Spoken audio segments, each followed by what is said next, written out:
Greetings, chemistry students. In today's lesson, we're going to finish up our unit on nuclear chemistry as far as the actual lesson goes. We're going to start by talking about half life, and some of you may have learned some complicated half life formulas in a math class. We're not going to be doing any complicated formulas. We're going to keep our calculations and our math very simple. You're then going to have an assignment to do based off of this, so be prepared. So, half life is the amount of time it takes for half of the atoms in a sample to decay. So, it follows this exponential decay pattern because this decay process, it's random, but it occurs at a relatively predictable rate called the half-life.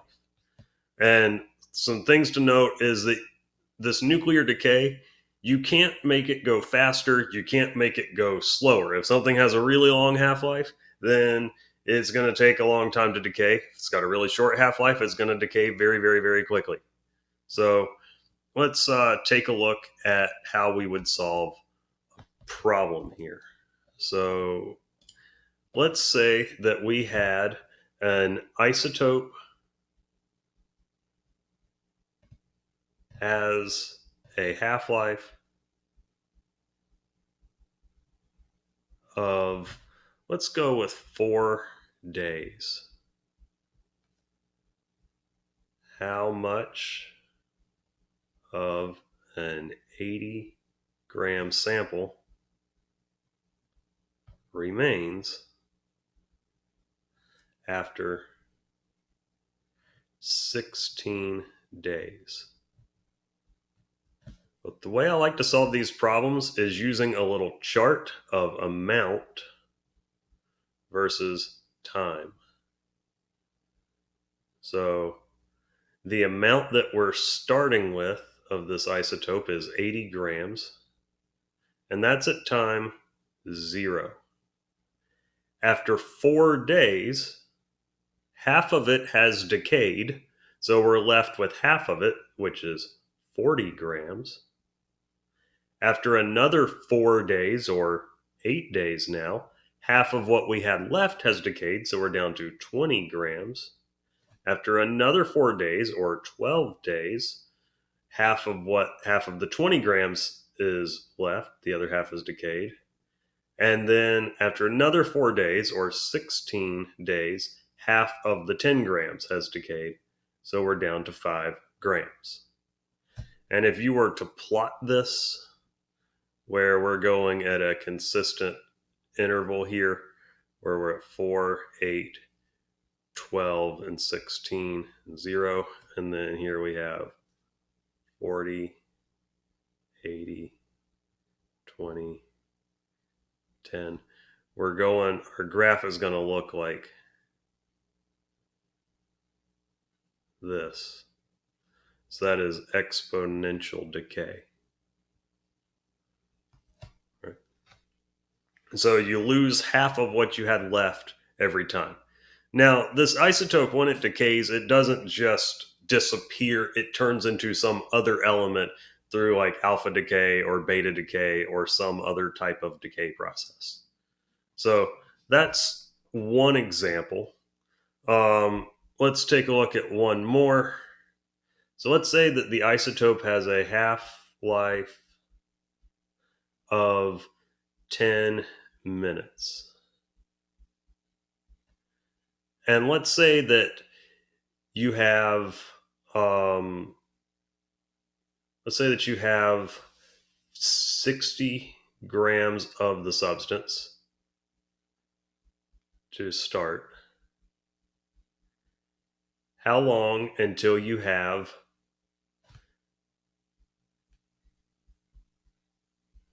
until you have 7.5 grams? So amount and time. So we're starting with 60 grams at time 0. After 10 minutes, we will have half of that, or 30 grams. After another 10 minutes, or 20 minutes, we would have 15 grams. And after another 10 minutes, or 30 minutes, we would have 7.5 grams. So the time would be 30 minutes.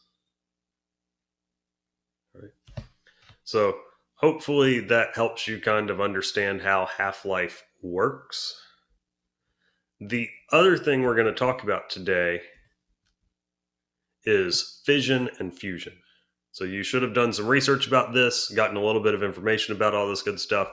So fission is when you take a large nucleus and you split it into two smaller ones. When I refer to a large nucleus, I typically mean something with an atomic number greater than 26. So anything larger than iron can undergo fission fairly easily.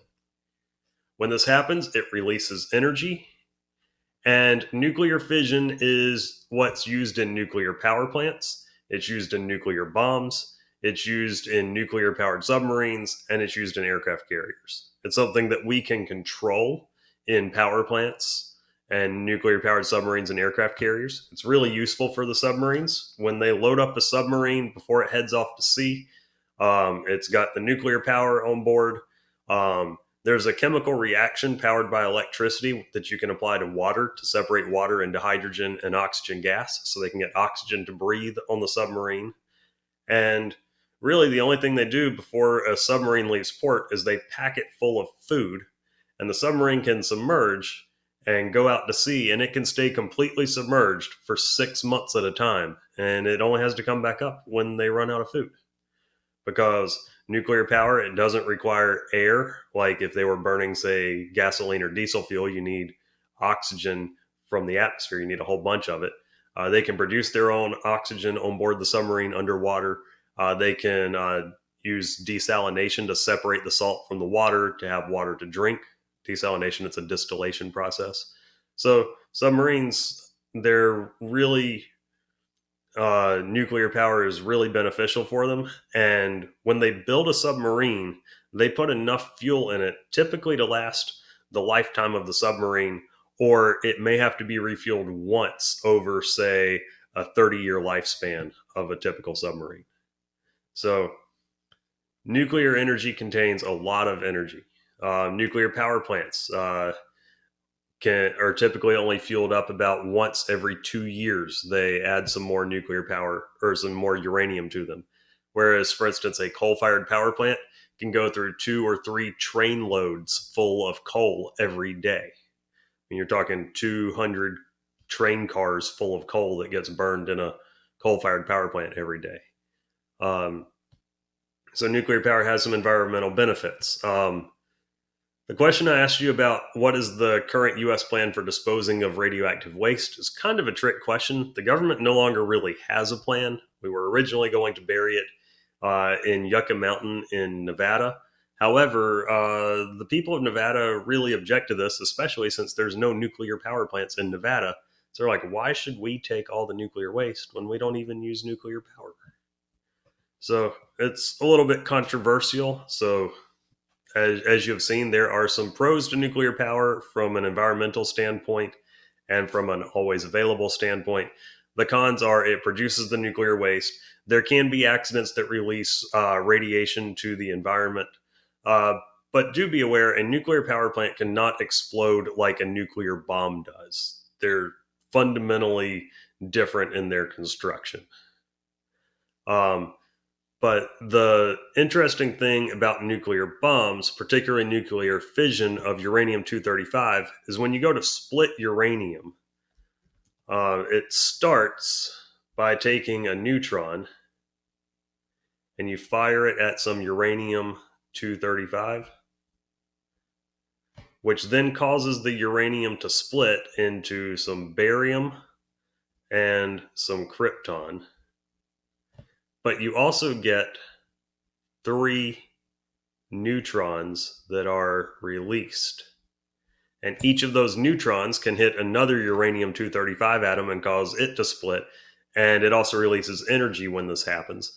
And since you go from 1 atom being split to 3, then to 9, to 27, that's an exponential increase in the rate of this reaction if you don't control it. And in a nuclear bomb, that's what it does, is this exponential increase of energy that blows up.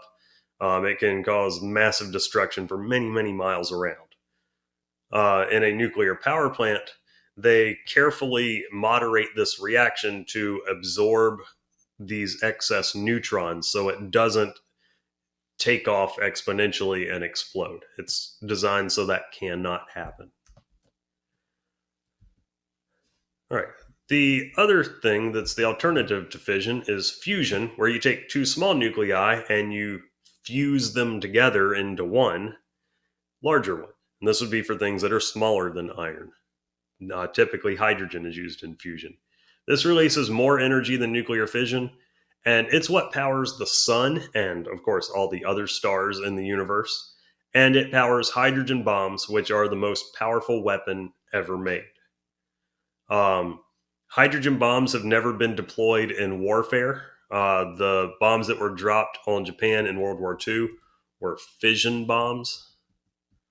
But a fusion bomb, it's incredibly powerful. It's very difficult for us to control it and also get a net release of energy from it, because to try and confine it and slow the process down so it doesn't blow up requires a lot of energy to keep everything confined. But the sun does this because the sun's immense gravitational pull squeezes the hydrogen in the sun and turns it into through fusion into helium. And then it can turn helium into heavier and heavier and heavier elements. But that fusion of hydrogen into helium, if you remember a couple weeks ago, I told you that helium was first discovered on the sun through spectroscopy, where they discovered the spectrum of helium on the sun. It's named for the Greek word for the sun, helios. That's because the helium is actually being made on the sun from hydrogen. So sun's mostly hydrogen, and it's slowly turning it into helium as it burns up the fuel. But it's got a few billion years left to keep going with that. So that right there is the end of the